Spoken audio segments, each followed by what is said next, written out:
How to use the Scalper Inside Pro's built-in optimization module. For example, let's consider strategy 3 and how the price chart for gold might look when the indicator is first launched. As we can see upon the initial launch of the indicator, the results look quite chaotic and not very appealing. Let's start the optimization.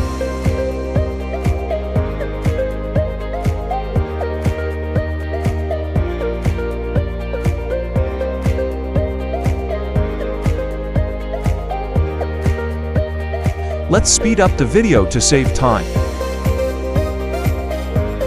Starting from version 6.5 of the Scalper Inside Pro indicator, the optimization module has been significantly improved, and the ability to optimize both strategy 1 and strategy 3 has been added.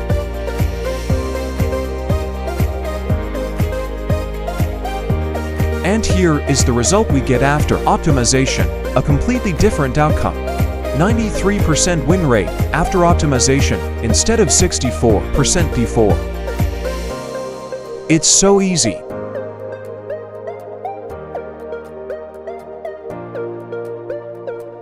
Thank you for watching. Don't forget to subscribe to stay tuned. See you next time.